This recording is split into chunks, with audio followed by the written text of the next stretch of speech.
Queria convidar você a abrir a sua Bíblia comigo na segunda carta de Paulo a Timóteo.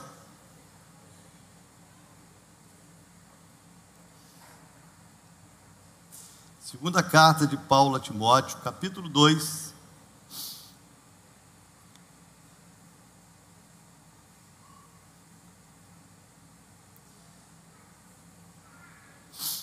Capítulo 2. Eu vou ler apenas 2 versículos. São os versículos 11 e o versículo 12. Segunda carta de Paulo a Timóteo, capítulo 2, verso 11 e 2. Esses versículos, apesar de serem pequenos, eles de alguma forma vão resumir a ideia da carta, ou o propósito que Paulo escreveu a carta para esse jovem pastor chamado Timóteo. Se você achou, diz assim: fiel é esta palavra, que se morrermos com ele, também com ele viveremos. Se sofrermos, com ele reinaremos. Se o negarmos, também ele nos negará. Vamos orar. Pai, eu quero te agradecer, porque a tua graça sobre nós, ela tem sido inexplicável. Teu cuidado com a nossa vida é inexplicável. A forma tão graciosa com que o Senhor nos abençoa e cuida de nós é inexplicável. Entendemos, meu Deus, quando o salmista ele diz: que darei eu ao Senhor por todos os benefícios que me tem feito. E lhe faltou resposta, porque não tem nada que nós possamos dar ao Senhor, nada que possa retribuir ao Senhor todos os teus feitos por nós. Mas nós queremos, pelo menos tentamos, expressar isso tomando o cálice da salvação, invocando o teu nome, nos rendendo ao Senhor e sendo gratos. Nós tentamos, meu Deus, expressar isso, estando atento à tua palavra, para seguirmos com fidelidade as direções do Senhor. Então é com esse entendimento que nós abrimos o nosso coração mais uma vez, para te ouvir. Fala conosco, ministra-nos ao coração. Eu te peço isso em nome de Jesus. Quantos podem dizer amém? Amém. Muito bem. Queridos, por definição, um hábito, ou hábito, é um conjunto de comportamentos rotineiros. O que significa isso? Que são ações que uma pessoa executa com regularidade. O nome disso é hábito. Muitas vezes você tem hábitos, você desenvolveu, que às vezes você nem se apercebe, porque quando se torna um hábito, você faz no automático, é natural você fazer. Existem hábitos bons, hábitos saudáveis, como também existem alguns que não são, né?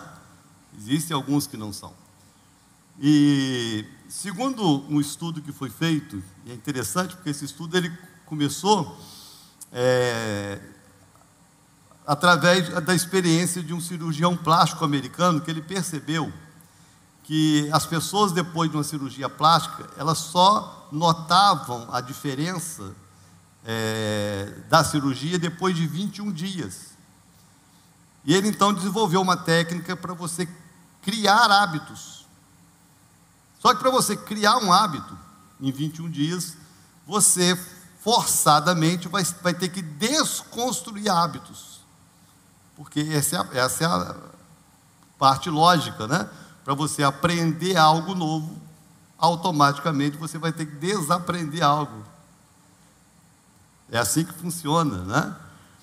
E eu queria falar hoje sobre algo que eu sei que é um grande desafio para a maioria das pessoas.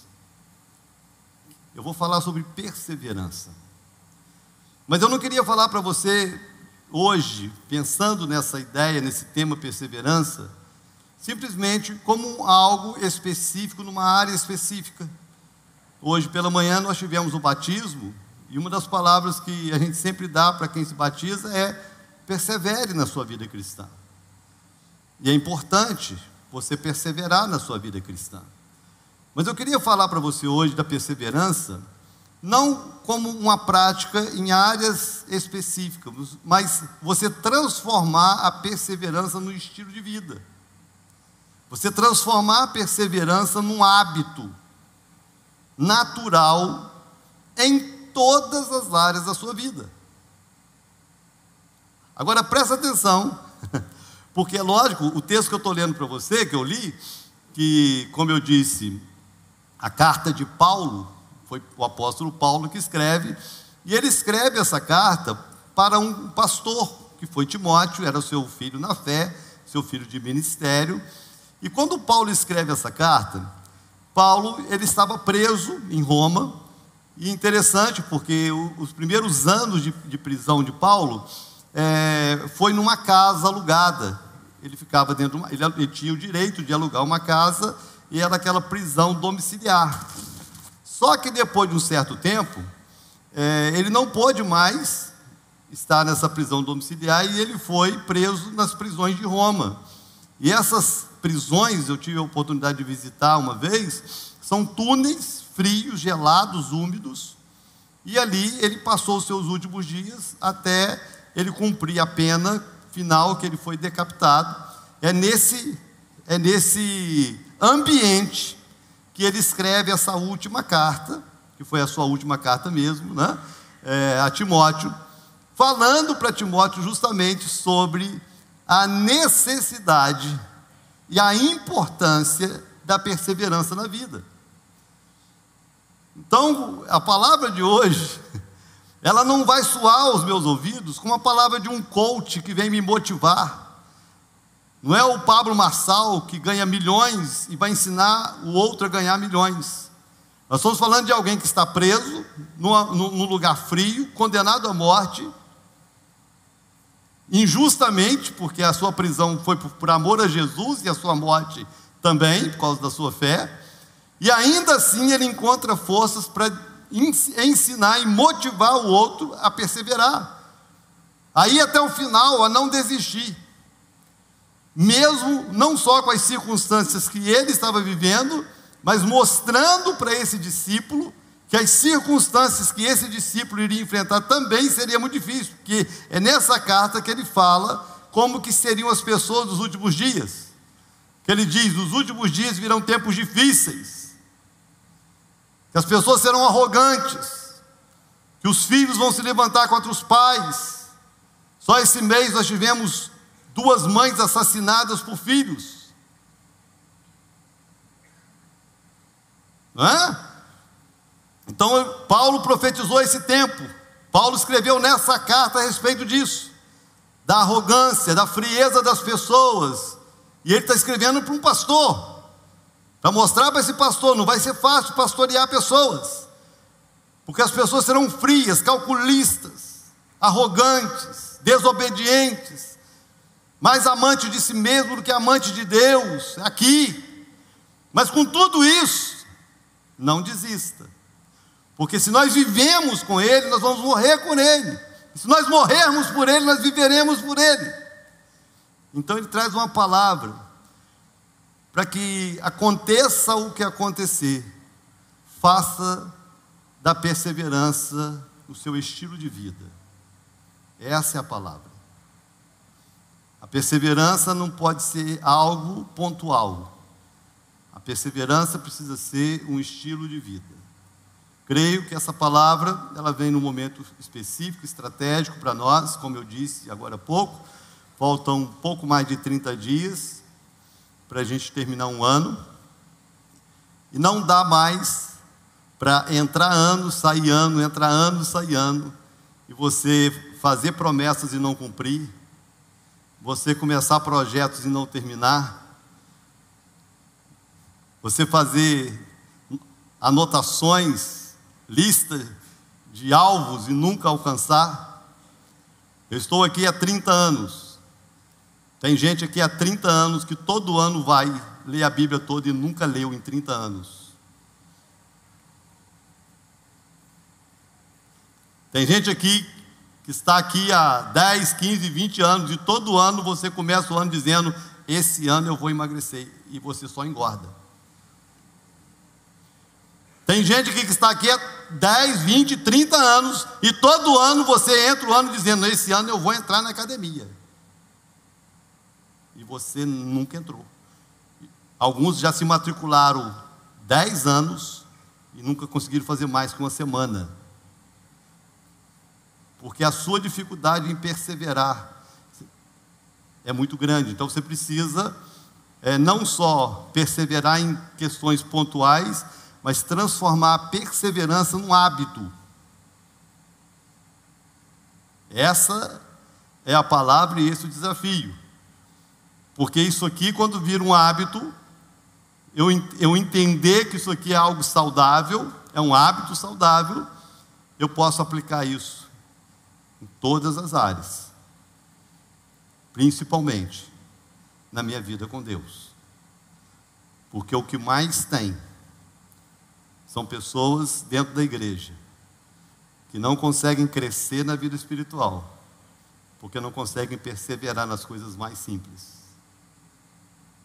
Pessoas que por qualquer motivo estão entregando o ministério. Pessoas que estão pensando em largar célula. Pessoas que estão pensando em deixar a rede de criança. Pessoas que estão pensando em deixar isso ou aquilo, porque nunca conseguem levar adiante nada que começam. Então eu preciso transformar a perseverança num estilo de vida, num hábito saudável. Tem alguém comigo aí? Então vamos lá. Então nós vamos aprender com a palavra de Deus como viver esse nível, esse padrão de vida, onde a perseverança é um estilo que eu vou desenvolver, que eu vou criar, que eu vou praticar em todas as áreas da minha vida. E como viver isso? Vamos lá. Em primeiro lugar, eu preciso entender que é a minha única alternativa. Perseverar não é uma opção. Perseverar é a única alternativa. É a única. Preste atenção nisso.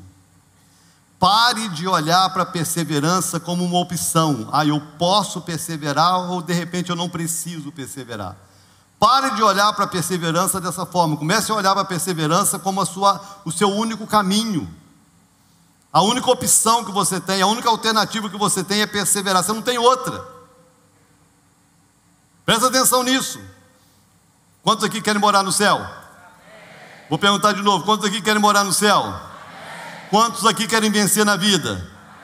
Querido, se você quer morar no céu, se você quer vencer na vida, a única forma disso acontecer é perseverando. Porque a palavra de Deus diz: aquele que perseverar até o fim será salvo. Então eu preciso olhar para a perseverança dessa forma. Desistir não faz parte da minha agenda de vida. Não combina com o cristão, não combina com a minha fé.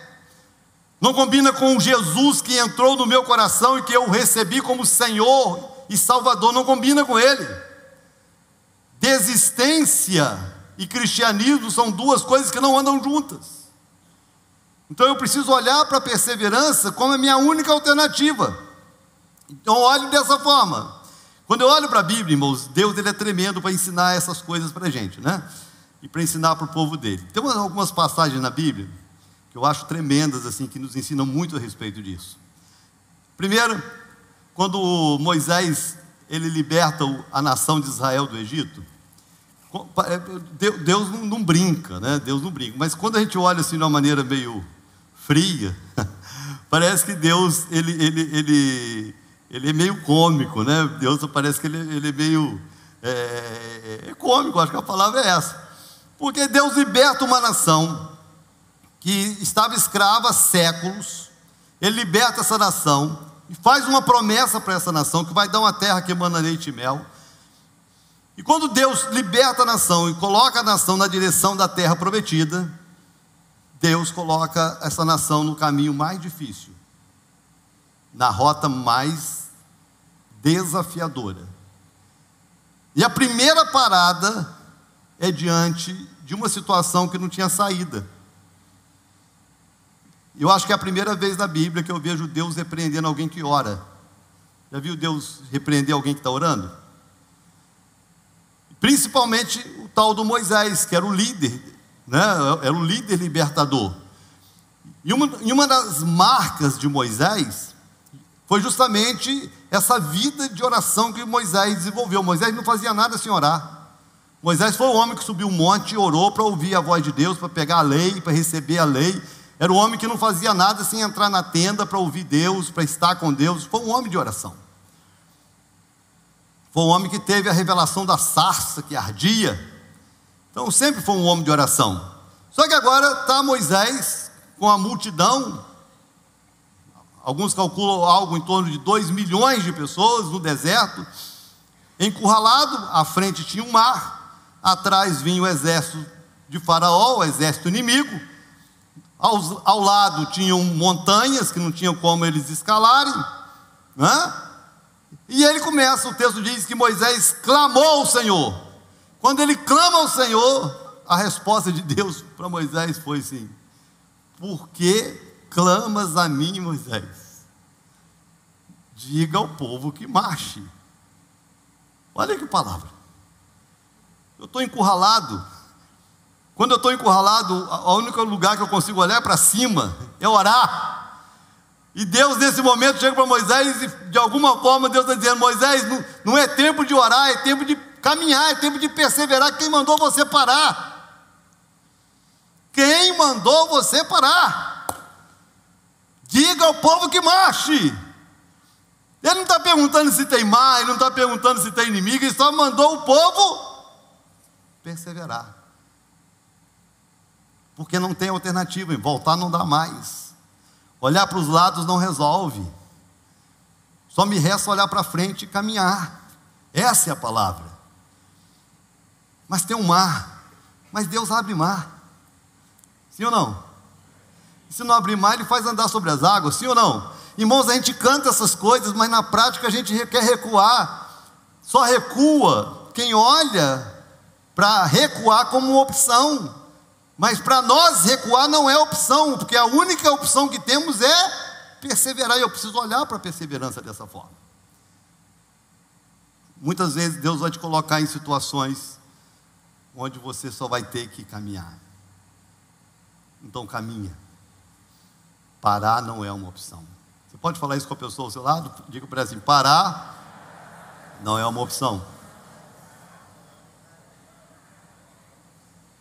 Tem uma outra passagem bíblica que eu acho muito interessante, porque acontece num tempo de guerra, que foi quando a cidade de Samaria, nessa época a nação de Israel estava dividida, tinha os 10 reinos do norte, que era representado, a capital era Samaria, era chamada nação de Israel, né, porque era a tribo de Judá que ficava em Jerusalém, e lá a cidade de Samaria foi sitiada por um exército inimigo. Olha que situação. Samaria sitiada por um exército inimigo, e quando uma cidade ficava sitiada durante muito tempo, aquele estado de sítio, ninguém sai, ninguém entra, não entra comida, não entra água, ninguém pode comprar, ninguém pode vender, a cidade ela vai consumindo o que tem dentro até não ter mais o que consumir, e a fome começa a tomar conta. Quando a fome toma conta, a cidade enfraquece, o exército inimigo vem e consegue invadir, tomar a cidade. Isso era uma estratégia de guerra quando as cidades eram cidades muradas. Então, Samaria, fechada, sitiada há muito tempo, a fome tomou conta, eles não tinham mais recursos, os animais estavam morrendo, as pessoas estavam morrendo, as mães já estavam matando os bebês e comendo, Era esse o nível de fome, de desespero.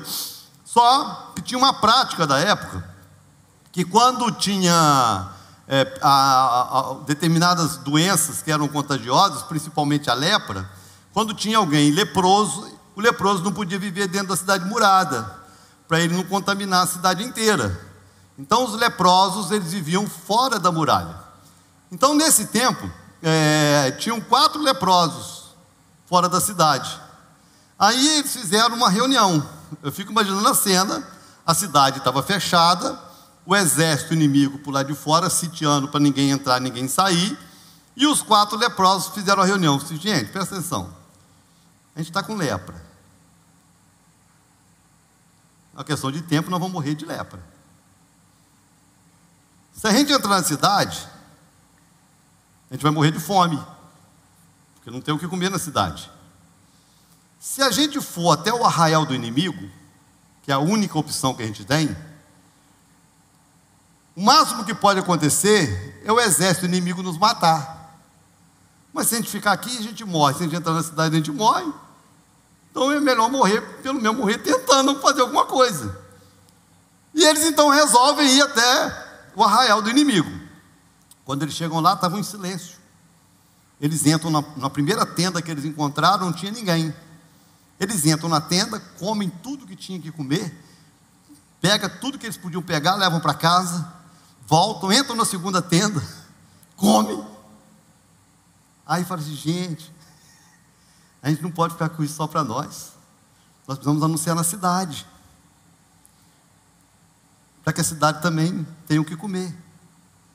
No final da história, a cidade toda sai. O exército inimigo tinha fugido na noite anterior, porque Deus mandou, nessa noite anterior, um barulho de carruagens e de uma multidão de um exército que não existia, e aquele exército ouviu o barulho e saiu e fugiu à noite sem ter ninguém correndo atrás deles. Por que nós conhecemos essa história? Por que isso foi possível? Porque 4 pessoas não tinham opção a não ser olhar para frente. Você está me entendendo? Eu preciso olhar para a perseverança como algo que não é uma alternativa a mais, é a minha única. Vou te contar uma outra história bíblica, que também, assim como os leprosos, né, que é um grupo assim, que a gente não faz muita conta, ninguém se espera nada de um leproso, que era de um outro leproso, só que esse outro leproso ele era um comandante sírio, chamado Naamã. A história de Naamã é uma história muito conhecida e muito linda, a história de Naamã, porque a Bíblia, quando fala de Naamã, apesar dele não ser um judeu, diz que Naamã era um grande herói de guerra e muito respeitado na sua nação, né? E só que Naamã, ele tinha lepra também. Mas resumindo a história, ele vai até um profeta chamado Eliseu, na expectativa de que Eliseu orasse por ele e ele fosse curado da lepra. Só que ele chega lá, Eliseu nem sai de casa, nem desce para atender o comandante. Eliseu manda o seu menino de recado falar para ele: vai lá, fala para Naamã ir até o Rio Jordão e mergulhar lá 7 vezes, que ele vai ser curado. Quando Naamã ouve aquela palavra, Naamã fica revoltado. Isso é um absurdo, isso é uma falta de respeito. Como é que o profeta não vem aqui conversar comigo? Na minha cidade, na minha terra, na minha nação, tem rios muito melhores do que o Jordão. Coisa boa é você andar do lado de gente boa, porque a pior coisa que tem é você andar do lado de gente que só quer roubar a sua bênção. Então, graças a Deus, Naamã tinha amigos verdadeiros ao lado dele. E os amigos, então, que eram soldados, chegam para Naamã e falam assim: meu pai, se ele tivesse te pedido alguma coisa difícil, você não faria? Você tem alternativa? Você tem alguma opção melhor? Presta atenção. O que custa você descer as águas? Porque ou você desce as águas e faz o que o profeta falou, ou você vai voltar para casa leproso. E ele então decide descer as águas.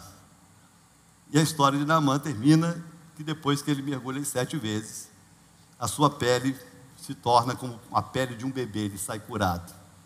Por que Naamã sai curado? Porque a sua única alternativa era descer as águas. Você está entendendo?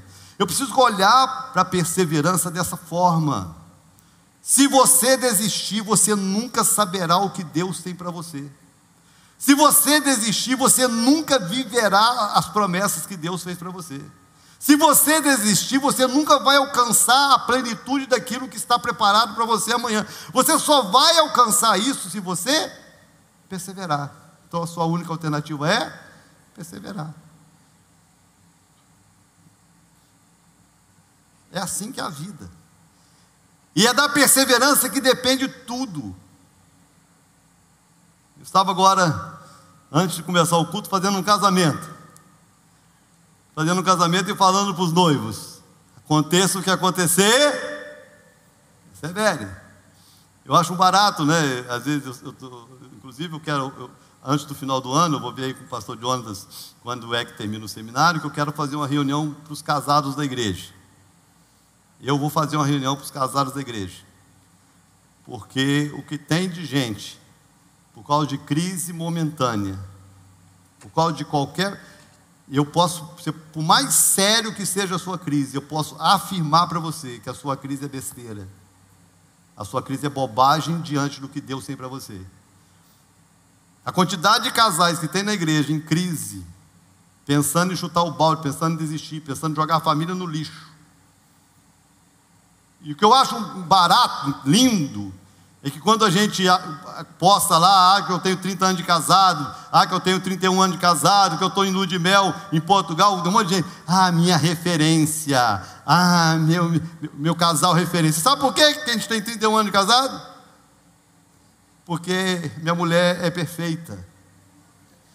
Porque eu sou o melhor homem e marido do planeta. Eu sou infalível. Só que não, amigo. Eu sou um problema, eu sou chato para desgraçar. Eu ronco. Eu solto gases debaixo do cobertor.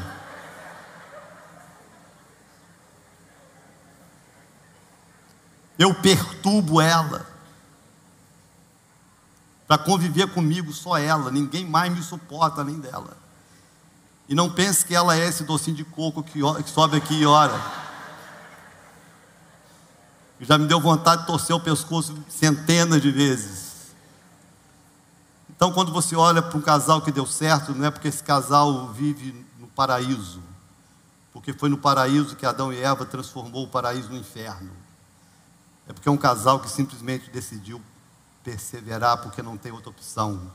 Se eu quero agradar a Deus, eu só posso perseverar. Se eu quero cumprir os propósitos, eu só tenho a opção perseverar. Aconteça o que acontecer, tudo passa. Mas você só vai saber o que Deus tem para você lá na frente, se você chegar lá na frente. Estava conversando com um pastor um tempo atrás, aí ele falando das lutas do ministério, eu me perdoe, irmãos, às vezes quando eu ouço casais mais novos falando de crise, eu começo a rir. Não é deboche não, porque de fato eu tenho dificuldade de me segurar. Eu conversando com o pastor, e ele falando da dificuldade do ministério, né? Porque a CMA é grande, aqui é fácil, porque aqui tem dinheiro. Aí eu falando para ele, você tem quanto tempo de igreja? Aí ele falou assim, 3 anos e pouco. Assim, quantas pessoas você tem? Aí ele falou quantas pessoas ele tem. Eu falei assim, eu com 3 anos eu não tinha 1/3 do que você tem. Eu não tinha 1/3 do que você tem em 3 anos. Isso significa que daqui a 30 anos, você pode ter até 3 vezes mais do que eu tenho. Mas você só vai saber... Você só vai saber como? Daqui a 30 anos, amigo. Porque não se constrói sem perseverança. Não se constrói família sem perseverança. Não se constrói uma história sem perseverança. Não se constrói ministério, não se constrói empresa, não se constrói uma vida, não se constrói nada desistindo. Então eu preciso olhar para a perseverança como a única forma, o único estilo, a única opção que eu tenho para a minha vida e a única maneira de eu agradar a Deus. Eu posso ouvir um amém? Em segundo, Para eu viver esse estilo de vida, eu preciso aprender a superar todos os impedimentos, todos os obstáculos, todas as dificuldades que virão. E presta atenção nisso, irmão. É impossível viver na Terra, no planeta, ser gente e não enfrentar, principalmente sendo cristão. Se você não percebeu, se você nunca fez essa leitura, faça. Tudo para nós é mais difícil. Você não percebeu isso? Eu acho barato porque tem gente que pensa que agora eu vou ser crente, tudo vai ser mais fácil. Ai, coitado. Tudo para nós é mais difícil, irmãos. Sempre foi assim. Eu contei aqui sobre a nação de Israel. Era muito fácil sair do Egito e entrar na terra de Canaã com uma semana de caminhada. Eles demoraram 40 anos. Tudo para nós é mais difícil. Sempre foi assim. Agora olha para mim, olha para a sua história, olha para a Bíblia. Veja todas as pessoas que venceram, e elas só receberam o título de terem vencido, porque venceram algo, superaram muitas coisas. Então às vezes a gente, celebra alguns personagens, eu vou falar sobre alguns aqui, mas que só se tornaram ícones, porque venceram, porque superaram as dificuldades. Essa palavra do apóstolo Paulo, ela é tremenda, né? Se morrermos com Ele, também com Ele viveremos. Queridos, sempre, eu acho que você pode repetir essa palavra sempre. Pode ser mais forte. Sempre irão surgir obstáculos entre você, as promessas que Deus te fez e as conquistas.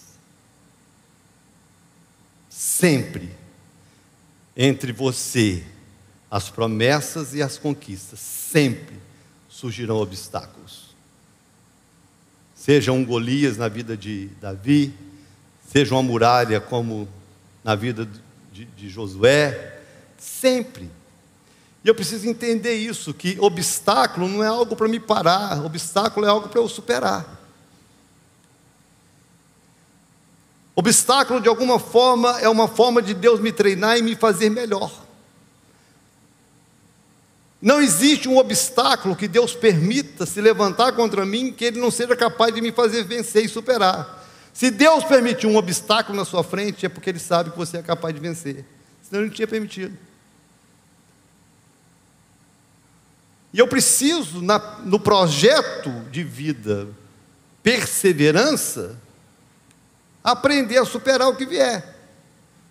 Já que a única opção que eu tenho é perseverar, se um obstáculo veio, o obstáculo se vence. É assim que se constrói tudo. Eu acho bacana, esse dia a gente está conversando sobre alguns empresários de renome no nosso país, como o Eike Batista e tantos outros aí que são muito grandes na nação. Todos esses grandes empresários, todos eles têm no meio da história algum momento onde eles contam que eles quebraram, que eles enfrentaram a falência, enfrentaram crises financeiras, obstáculos. Então é muito legal quando você vê uma pessoa que chegou aonde chegou, seja ela quem for, e você olhar a história dela, não apenas o final da vitória, mas o trajeto. O que ela venceu para chegar lá? Quantos gigantes ela derrubou para chegar lá? Quantas muralhas ela derrubou para chegar lá? Porque a vida se constrói assim. Tem uma passagem bíblica, porque é interessante, porque quando a gente fala de atrapalho, de obstáculo, de impedimentos, esses impedimentos eles vêm de muitas formas, né?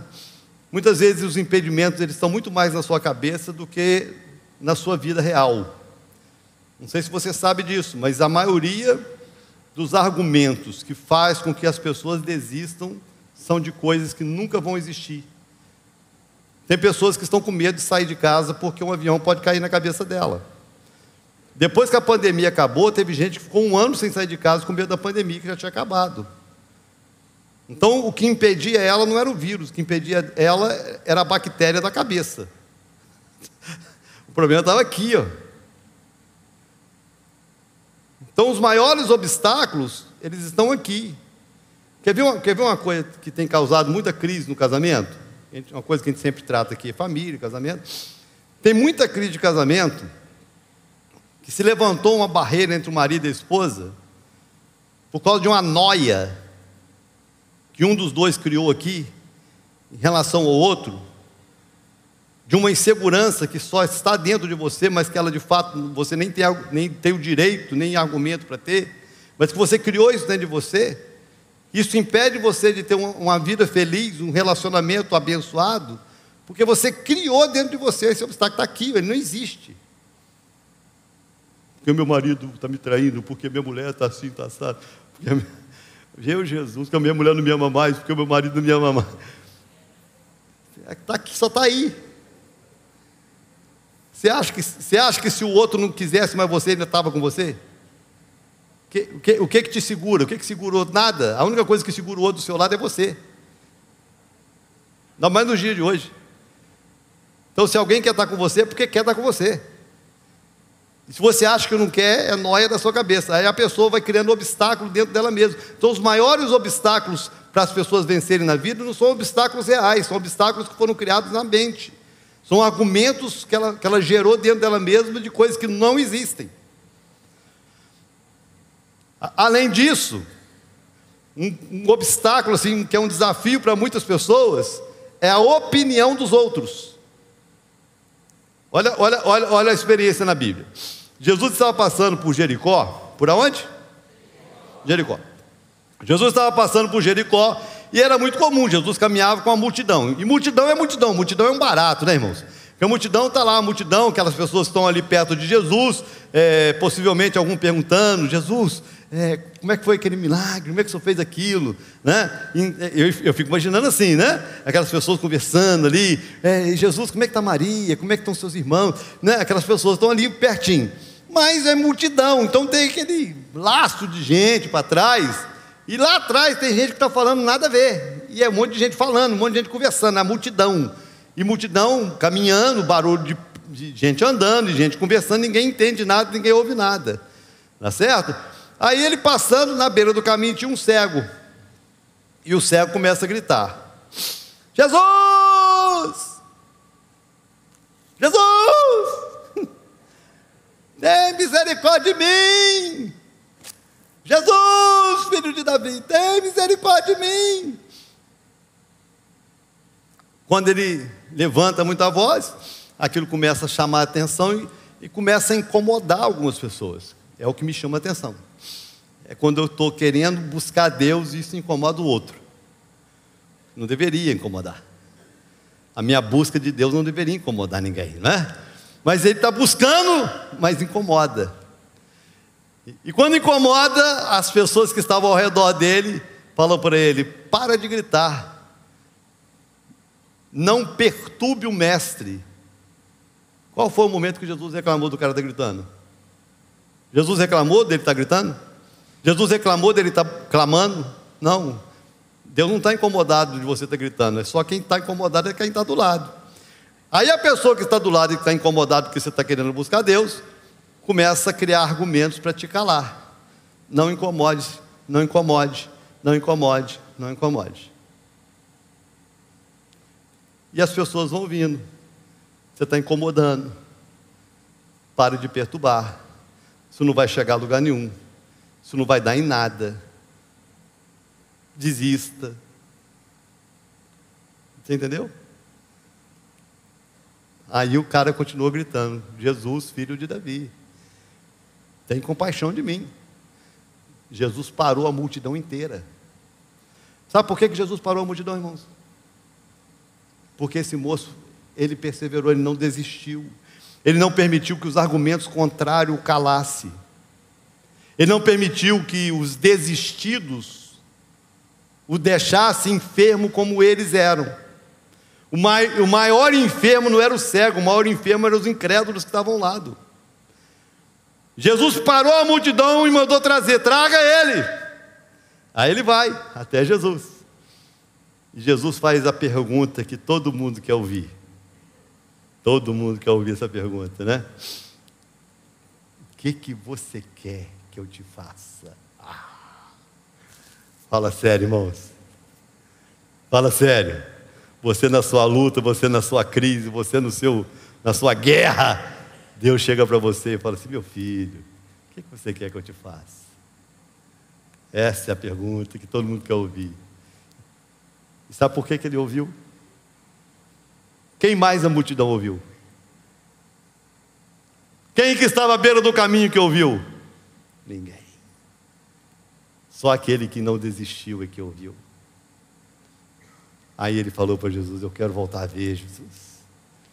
Aí Jesus assim: vai ser curado. Vai embora para casa enxergando. Volta com a sua bênção. Por quê, irmãos? Porque os obstáculos se levantaram, mas ele não permitiu que os obstáculos o paralisassem. A gente vive numa geração muito carente de motivação. Vou te dar uma motivação. Vou te contar um pouco da minha história, vou te dar uma motivação. Quantos querem uma motivação para continuar? Então, quantos querem uma motivação para continuar? Vou te dar uma motivação para continuar. Vou te contar um pouco da minha história. Eu completei agora em setembro 37 anos de convertido e também agora de batizado. Nos meus 37 anos, eu tenho 32 pelo menos de ministério. Eu era o improvável dos improváveis. Como eu era o improvável, ninguém motiva o improvável. As pessoas motivam os prováveis. Os improváveis ninguém motiva. Eu era o improvável. Não sabia falar, não sabia cantar, não sabia tocar, não sabia pregar, nem orar em público. Eu era o improvável. Eu tinha ao meu redor pessoas muito mais capacitadas e talentosas do que eu, que eram os prováveis. Então, na hora dos prováveis, vai lá, você vai arrebentar, você vai dar certo. Na hora do improvável, você tem certeza disso? Então a minha vida inteira foi assim. Irmãos, a minha vida inteira foi assim. Você tem certeza? É isso mesmo que você quer? Sempre foi assim. Quando eu falei para o meu pastor, falei: pastor, eu quero ir para o seminário ano que vem. Sabe qual a frase que ele soltou assim, imediata, sem pensar? Sabe qual foi? O Arcélio não quer ir também? Porque o Arcélio era provável. E graças a Deus é um grande homem de Deus. Mas a palavra não foi: ô meu filho, vai lá, você vai arrebentar. Eu sentado na mesa com a minha família, eu falei: esse ano que vem eu vou para o seminário. Sabe qual a palavra de motivação que eu ouvi? Meu pai ainda era vivo, meu pai falou para mim assim: não conte comigo para nada. Foi a palavra de motivação que eu ouvi. Você quer uma palavra de motivação?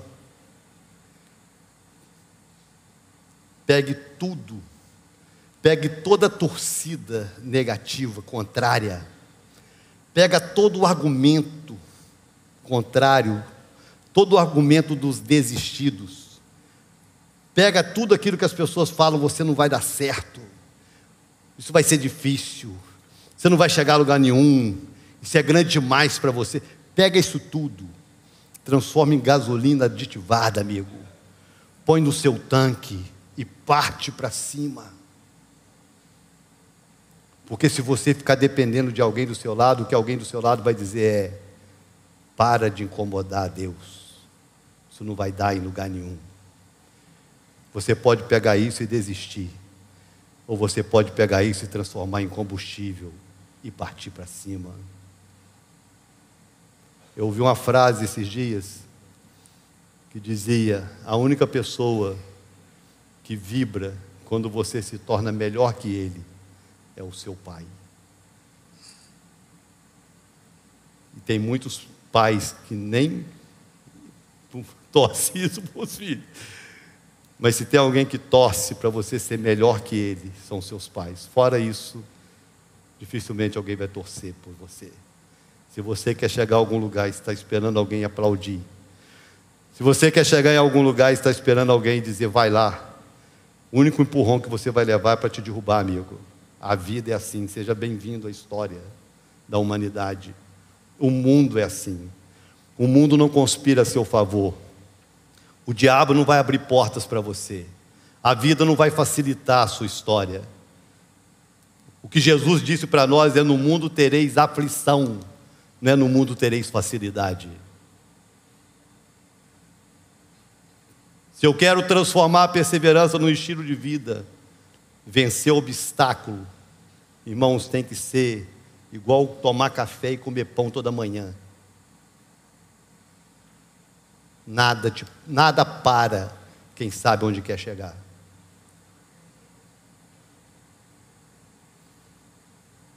Às vezes a gente olha para as pessoas, então eu creio que a maioria das pessoas que estão aqui já receberam Jesus como seu Senhor e Salvador.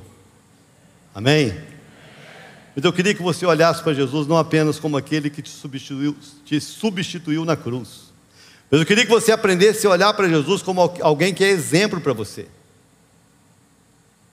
Porque Ele só é o meu Salvador porque Ele não desistiu quando os obstáculos apareceram, quando as tentações apareceram. Ele não desistiu quando a dor chegou. Ele não desistiu quando colocaram uma coroa de espinho na cabeça dele. Ele não desistiu quando colocaram uma cruz nas suas costas. Ele não desistiu quando zombaram dele. Ele simplesmente venceu tudo para mostrar para mim e para você que vale a pena vencer, vale a pena superar os obstáculos. Porque se eu quero levantar uma coroa lá na frente, só é possível se eu superar os obstáculos de hoje. E virão muitos. O nome disso é cristianismo. Tá certo? Cristianismo, obstáculo gigante, guerra, faz parte do cristianismo.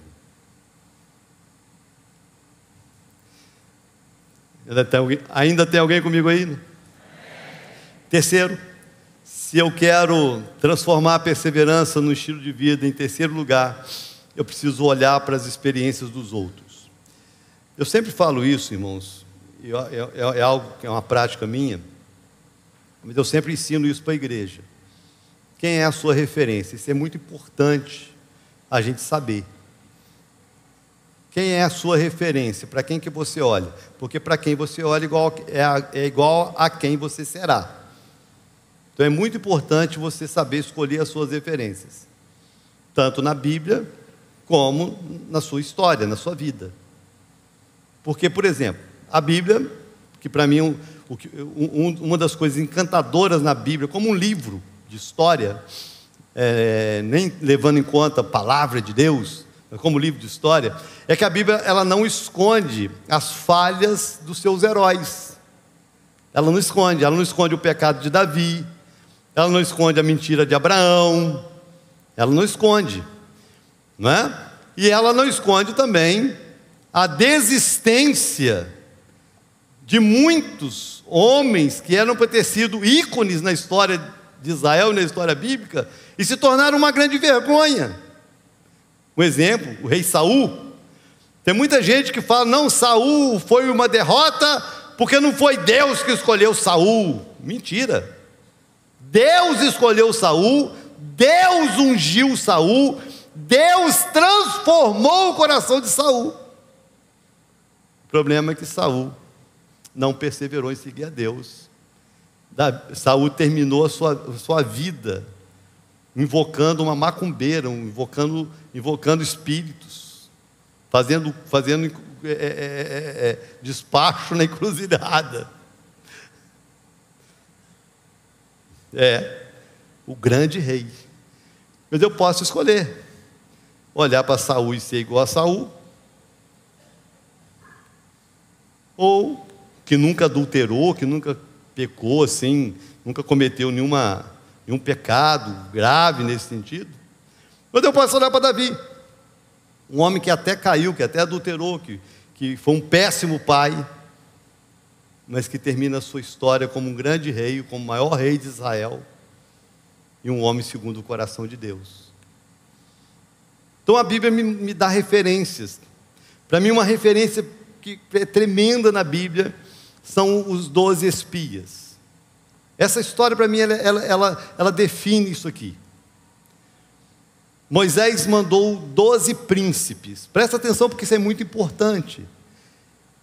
Eram 12 príncipes, todos eles no mesmo nível. Eles eram cabeça dentro das suas famílias. Eram homens relevantes dentro da nação de Israel. 12 príncipes. E ele envia 12 príncipes para serem espias, para espiar a terra que seria conquistada, para ver os frutos da terra, para ver como era, para mapear a terra. E eles vão. Eram quantos príncipes? Quantos? 12 príncipes. Aí eles voltam. E desses 12 príncipes, 10 deles se rebelam contra Deus. Porque o povo lá é grande, porque o povo é gigante, vai ser difícil. E eles contaminam a nação com espírito de desistência. E 2. Quem são os 2? Quem são os 2? Josué e Calebe. Agora, quem sabe o nome de pelo menos 3 dos outros 10? Ninguém sabe o nome nem de um. Porque ninguém lembra o nome de desistente, a gente só lembra o nome de quem vence. Então eu preciso olhar igual a quem eu quero ser. Olha para os exemplos que você tem. Pensa bem nisso, pensa bem. Quantos aqui, eu perguntei isso no início, eu vou repetir, e eu espero que isso fique gravado no seu coração, na sua mente hoje à noite. Quantos aqui querem morar no céu? Quantos aqui querem vencer na terra? Agora, quantos aqui tem pelo menos um nome de um desistente que venceu? Quem pode? Não, eu conheço um desistente, mas que venceu.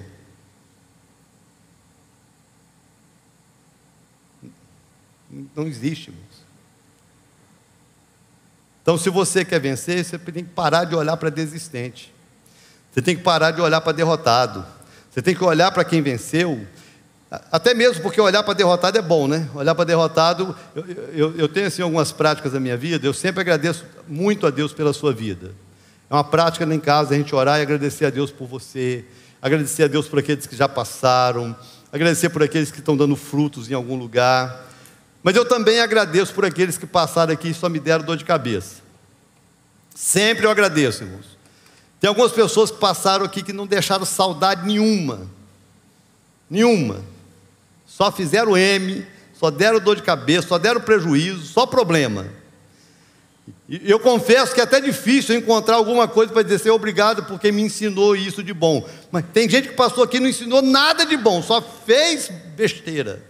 Não deixou saudade nenhuma. Espero em nome de Jesus que nunca volte. Se não passar na calçada é um presente. Mas ainda assim eu agradeço a Deus pela vida dessas pessoas. Porque eu paro e penso assim: Senhor, essa pessoa me ensinou a nunca ser igual a ela. Me ensinou algo, sim ou não? Quando eu olho para o derrotado, eu aprendo algo. O que eu aprendo? A nunca ser igual a ele. Eu olho para o desistente, eu aprendo. Nunca ser igual a ele, eu não posso desistir. Porque ele desistiu, se deu mal, se eu desistir, eu vou me dar mal também. Então eu preciso olhar para a experiência dos outros e não usar a experiência negativa dos outros para justificar o meu erro. Porque é o que muita gente está fazendo. Tem um monte de gente dentro das igrejas se dando mal em alguma área da vida. Aí quando ela é questionada, confrontada, sabe o que ela fala? Não, porque o meu avô fez isso também. Ah! Não, porque o meu pai era assim também. Ah! Se você já sabe que o avô fez besteira, que o pai se deu mal, se você já sabe, irmão, é só não fazer igual. Simples. Não, porque a minha família toda administra muito mal as finanças. O povo só gasta, só gasta, só gasta. Você não tem nada por quê? Porque eu gasto também. Ah! Se você já viu que o outro se deu mal, é só não fazer igual. Não, porque, meu avô era um adúltero, meu pai era um adúltero, meus tios tudo adúltero. E você também. É só você olhar, irmão, e aprender. Se não deu certo, não faça. Mas se deu certo, copia. Então eu preciso, para eu desenvolver o hábito de nunca desistir, para eu nunca perder, eu preciso olhar para quem não desistiu e saber como é que ele fez. E eu preciso olhar para quem desistiu e ver que não valeu a pena. Você está me entendendo ou não? É assim. Vamos olhar para Jesus de novo. Porque quando eu olho para Jesus, irmãos, eu perco toda a possibilidade de argumentar, não é? Porque algumas pessoas acham ainda que tem argumento para algumas coisas. Não, eu estou desistindo da igreja porque a igreja só tem gente ruim, inclusive você. Não, porque a igreja só tem hipócrita. Tem uma coisa interessante no ministério de Jesus, que é isso, né? Porque uma das coisas que Jesus mais combateu foi a hipocrisia. Sim ou não? Sim ou não? Sim ou não, irmãos? Uma das coisas que Jesus mais combateu foi a hipocrisia. Mas nunca deixou de ir na sinagoga. Ele nunca deixou de ir na sinagoga por causa dos hipócritas. Ele não deixava de ir no templo por causa dos hipócritas. Então, na verdade, você está deixando de ir, não é por causa dos hipócritas, não é porque você tomou a decisão de desistir. Não tem a ver com os outros, tem a ver com você. Mas vamos olhar para Jesus. Vamos olhar para Jesus, porque Jesus, como eu falei aqui, Ele não é apenas o meu substituto, Ele é o meu maior exemplo. Gente, Jesus é o meu maior exemplo. Hoje, quando eu meditava nessa palavra, eu pensando assim, tentando trazer à memória o sofrimento de Jesus. Jesus, ele passa uma noite preso, depois ele leva uma surra de chicote romano, e o chicote romano era covarde, o chicote romano, porque o chicote, além de ter várias pontas de couro, eles amarravam nas pontas pedaços de metal ou pedacinho de osso, para que quando o chicote batesse mais pesado nas costas da pessoa, ele entrasse e arrancasse a carne da pessoa. Então não era só ficar vergão, Jesus ficou dilacerado. As costas de Jesus virou carne viva. Aí pega uma cruz e coloca sobre as costas, sobre os ombros, para ele carregar. Aquela madeira ali, irmãos, não estava acolchoada, não foi emparelhada, não estava lisinha assim para não, aquela madeira cheia de ferpa, cheia de irregularidade. Então, à medida que ele ia andando naquela madeira cheio de deformidade, naquelas feridas, e arrancando aquilo ali. E a Bíblia diz que ele diz, na oração que ele mesmo fez, ele falou: se eu quisesse, eu pediria ao Pai, ele mandaria 12 legiões de anjos e acabava com isso tudo. Ele podia ter feito uma oração, o céu baixava, matava aqueles miseráveis todos, aquela corja de gente que estava ali rindo dele, e ele mostrava para o mundo inteiro que ele era de fato o Rei dos Reis. Mas ele não faz nada disso. Ele simplesmente vai adiante carregando a sua cruz, porque era a única forma que ele tinha de salvar a minha vida e a sua, era morrendo por nós. E a única forma dele morrer por nós, irmãos, era ele não desistir na caminhada dele. Ele foi um exemplo para mim. Ele não apenas me substitui, mas ele mostra para mim que vale a pena ir até o final, independente do preço que eu tenha que pagar. Então, presta atenção. Se no final de tudo você olhar para o lado e não ver um bom exemplo, você olhar para a igreja e não ver um bom exemplo, se te faltar até argumento de bons heróis na Bíblia, se lembre de Jesus, se lembre do seu Salvador, porque quando você se lembrar dele, você vai ficar sem argumento para parar, porque Ele não parou por amor a nós. Simples assim. E por último, se eu quero transformar a perseverança no estilo de vida, eu preciso ser motivado pelo alvo que eu desejo. Ser motivado pelo alvo desejado. Desde o início eu estou perguntando quantos querem entrar no céu, perguntando quantos querem vencer na vida. Todo mundo quer. Não é verdade? Por que algumas pessoas desistem, irmãos? Porque em algum momento elas tiram os olhos disso. Se eu tirar os olhos do céu, eu desisto. Se eu tirar os olhos do alvo, eu desisto. A única forma de eu perseverar é eu manter os meus olhos lá. Porque é o que me motiva todo dia. Quem é que já foi traído? Quem é que já foi traído? Já? Quem se sentiu muito assim quando foi traído? Quem ficou mal assim quando foi traído? Eu fiquei mal, cara, eu fui traído muitas vezes. É ruim, né? Quem já foi traído? É ruim, né?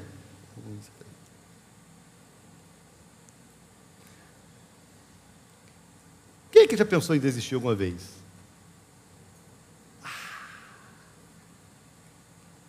Pensar em desistir não é pecado não, irmãos, tá bom? Pensar em desistir não é pecado não, faz parte da sua humanidade, né? Eu ouvi um pastor falando uma vez que todo mundo um dia já pensou em desistir, né? E, enfim, citando aqui casamento, nós já contamos aqui nossa experiência algumas vezes.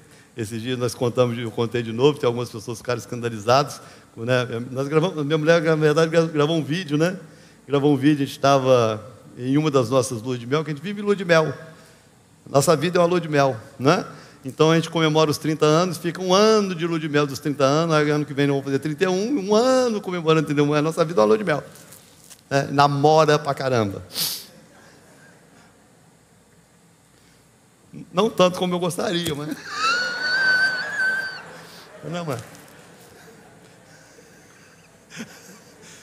mas enfim...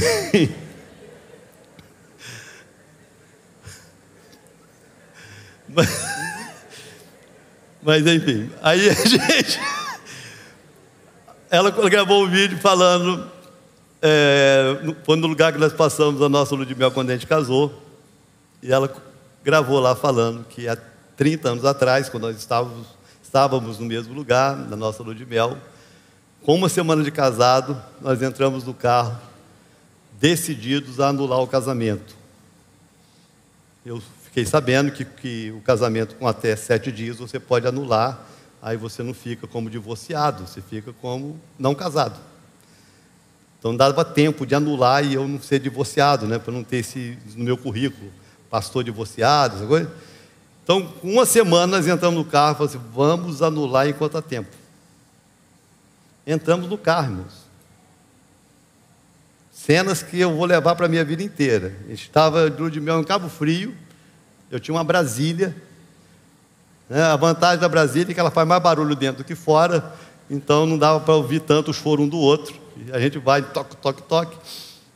Quando nós chegamos ali em São Pedro da Aldeia, próximo ali à base da Marinha, eu encostei o carro, eu chorando no volante, ela chorando do lado, porque a gente não via saída. Eu disse, isso não vai dar certo, irmão. Isso vai dar ruim. Aí a gente chorando, assim, mas a gente não casou. A gente casou para agradar a Deus. A gente casou convicto de que era a vontade de Deus. Apesar de todas as nossas dificuldades, tudo que foi feito em um tempo assim, tão curto, mas a gente tinha essa convicção, nós tínhamos orado um pelo outro. Aí dentro do carro, a gente chorando. Aí nós decidimos, vamos voltar. E vamos tentar mais uma vez. Tem 30 anos que nós estamos tentando. Nesses 30 anos, muitas dificuldades. Mas nós olhamos para a possibilidade de construir uma família. Nós tínhamos um propósito. O propósito de construir uma família. E que não podia ser uma família qualquer, ela precisava ser uma família que se tornasse referência para uma igreja. Aonde a gente passasse, como pastor, que a gente fosse referência para as pessoas. Era essa a nossa motivação. Acima de tudo, agradar a Deus com a nossa família. Agradar a Deus com o nosso casamento. Então as dificuldades vieram, pensar em desistir muitas vezes. Mas todas as vezes que isso acontecia, e foram muitas vezes, a gente só olhava para o alvo. Ninguém nunca participou das nossas crises, nós nunca tivemos pastor para sentar, chorar ou conversar, nós nunca tivemos conselheiros. Éramos nós dois e Deus. E a gente simplesmente olhava um para o outro, pudesse passar o que for de bobagem na cabeça, o alvo é agradar a Deus, agradar a Deus. Esse é o alvo, agradar a Deus. Fazer a vontade de Deus, esse é o alvo. Fazer a vontade de Deus, esse é o alvo. E todas as vezes que a gente olhava para o alvo, a gente superava a crise e continuava. E já se vão para 31 anos. Você está me entendendo? Então você não pode tirar o olho do alvo. Não vai ser fácil, nunca vai. Então, quando eu vejo uma pessoa desistindo do cristianismo, desistindo da fé, quando eu vejo uma pessoa que se desviou, quando eu saio pela rua e encontro uma ex-ovelha, alguém que está no mundo, alguém que hoje está na bebida, que está nas drogas, alguém que abandonou a fé, você tirou o olho do céu. Não, porque a igreja tem fofoqueiro, o mundo é feito de fofoqueiro, inclusive você está nele. Então, quando eu vejo uma pessoa desistir da família, desistir do casamento, seja qual for o motivo, porque alguém errou, porque alguém caiu, porque, enfim, porque não era o que você esperava, você também não é o que o outro esperava, ninguém é o que o outro espera. É simplesmente, irmãos, que tem algo maior do que eu, tem um alvo maior que nós, tem algo a ser construído que é maior do que nós, e é olhando para isso que faz com que eu não desista. Então, não tire os olhos do seu objetivo maior, porque é isso que vai te manter motivado a continuar. Não são pessoas que vão te aplaudir, que vão dizer vai lá. É a sua capacidade de manter os seus olhos aonde você quer chegar. Aonde você quer chegar? Onde você quer que o seu casamento chegue? Onde você quer que o seu ministério chegue?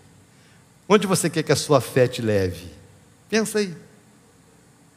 Onde você quer que o seu trabalho vai levar? Onde? Olha para isso.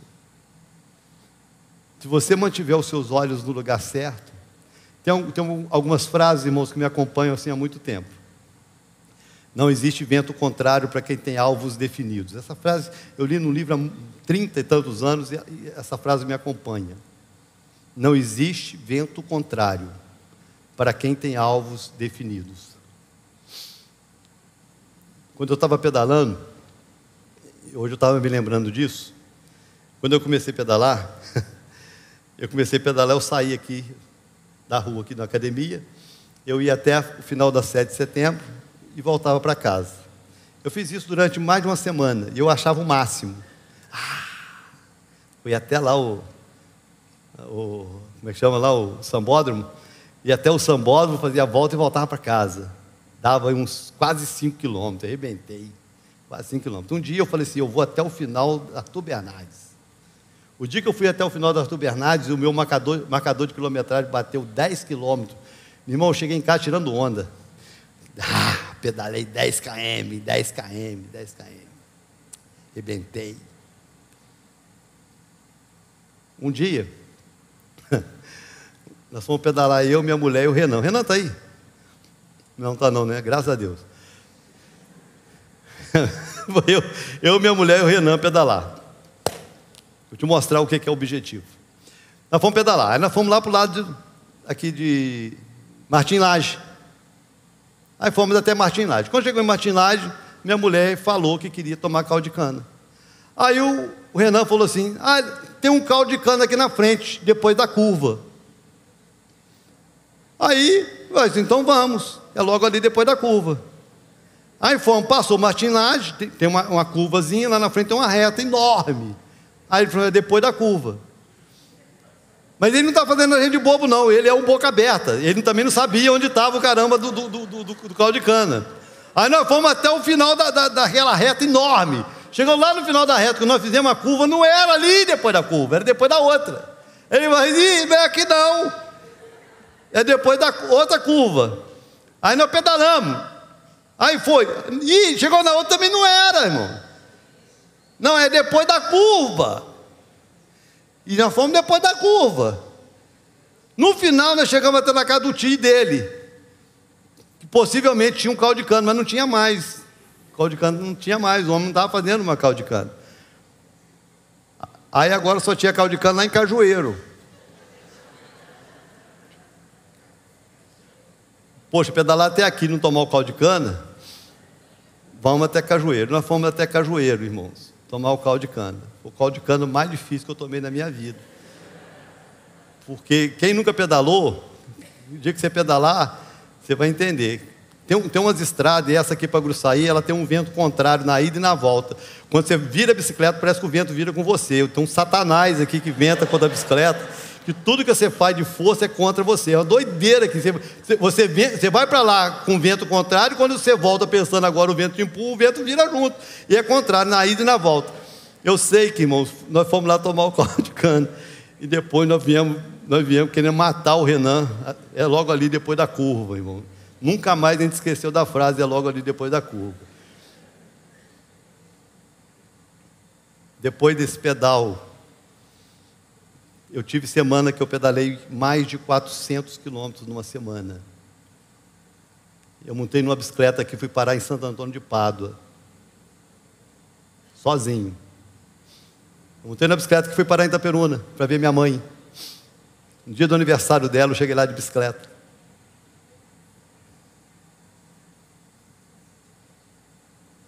Pedalar 100 quilômetros num dia, para mim, quando eu chegava em casa e estava batendo 95, 96, eu ficava rodando no quarteirão até dar 100.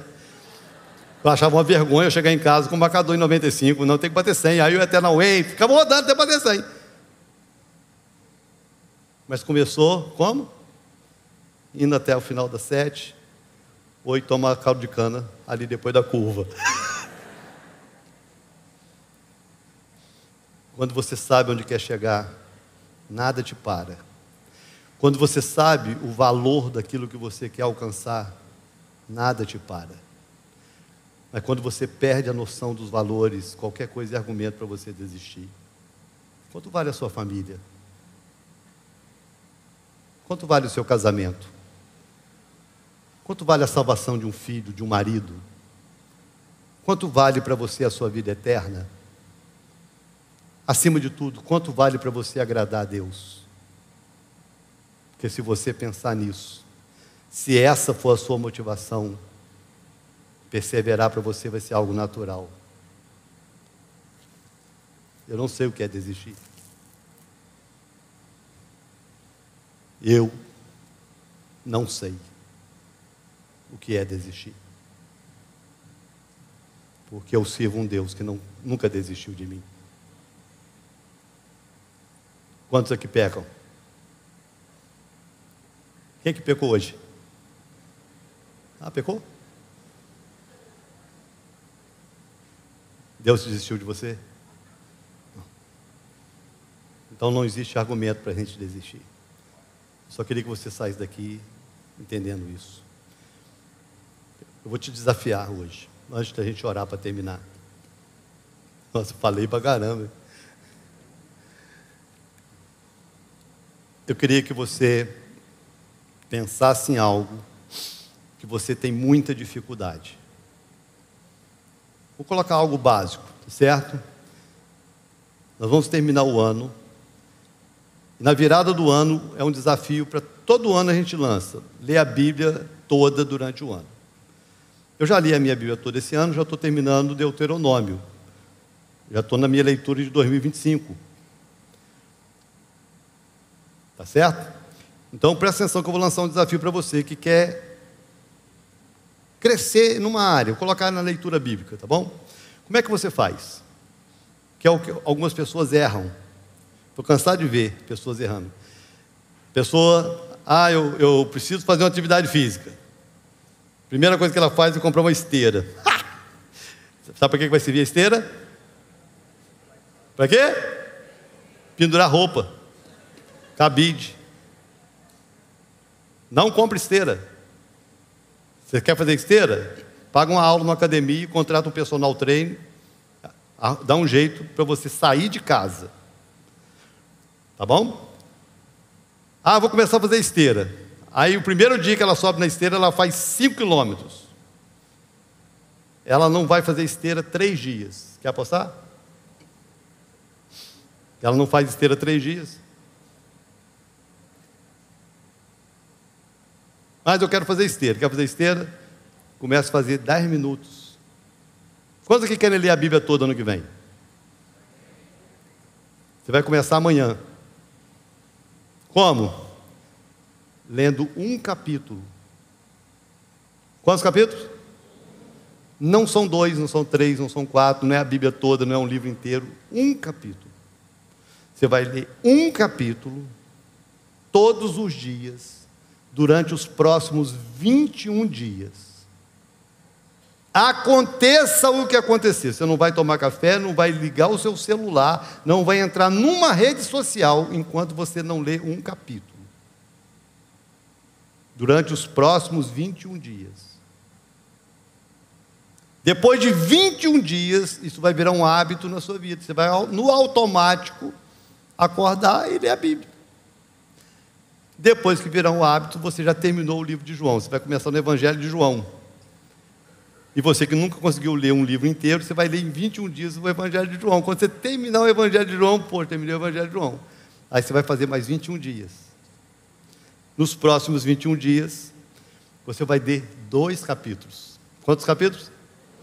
E no final de semana, sábado e domingo, você tira para ler 3. Mas de segunda a sexta, você vai ler 2 capítulos, da mesma forma.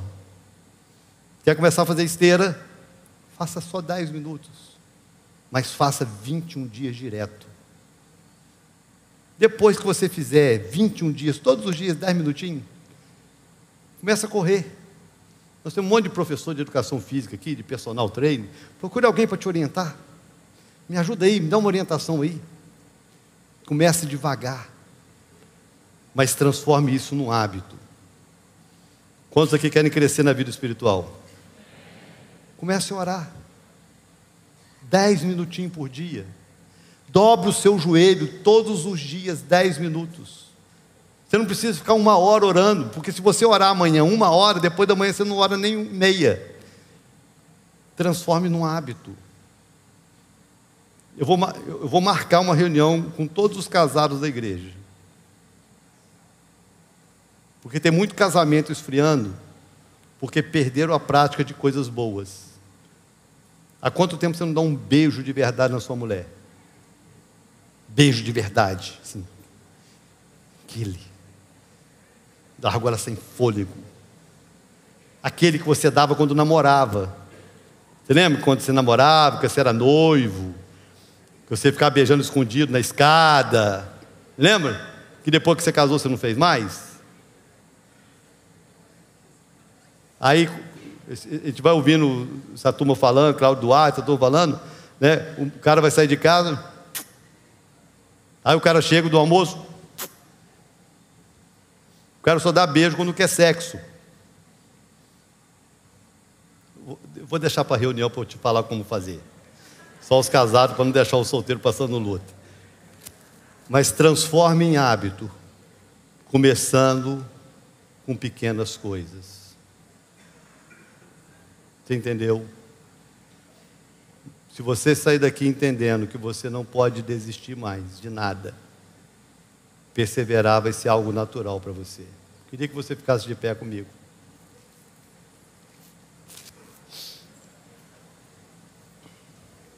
E eu queria que você saísse daqui com esse entendimento. Pare de lutar para vencer fraquezas. Pare de lutar para vencer maus hábitos. crie bons hábitos, desenvolva bons hábitos, se reeduque, desconstrua uma mentalidade de desistente e construa uma mentalidade de perseverante. Olhe para Jesus, olhe para quem deu certo, olhe para onde você quer chegar, porque você vai chegar. Posso ouvir um amém? Pai, eu quero te agradecer essa noite, porque quando nós olhamos para a tua palavra, e quando nós olhamos para o nosso maior exemplo, que é Cristo, nós entendemos que a nossa única opção e alternativa de vida é perseverar. Eu oro, meu Deus, essa noite, para que o argumento da desistência não encontre lugar na mente e no coração dessa igreja. Que todos aqueles que têm guerreado em áreas específicas da vida, e muitos que até já desistiram de valores e de presentes e promessas que o Senhor deu, meu Deus, que isso hoje caia por terra no nome de Jesus. Que o Senhor nos dê a graça de reconstruir valores e uma mentalidade, ideias, que a gente tire os olhos dos que fracassaram, pelo menos que a gente não aprenda com eles como fracassar, mas como não ser igual a eles. Eu oro, meu Deus, para que um espírito de perseverança, de fé, de coragem, de insistência, de ousadia, de disciplina, tome conta do coração de cada um dos meus irmãos, para que o projeto de vida de cada um seja olhar para frente, para que a vida cristã de cada um seja construída nesse espírito de perseverança, que cada sonho de família, de profissão, de projetos pessoais, ministeriais, sejam construídos debaixo de uma unção de perseverança, e que desistir nunca mais domine a mente e o coração de ninguém. Eu oro por isso, porque eu sei que é possível. Eu oro por isso, porque eu sei que quando eu olho para Jesus, eu aprendo com Ele que é possível. Eu peço essa revelação na vida dos meus irmãos, em nome de Jesus. Amém. Amém ou não amém?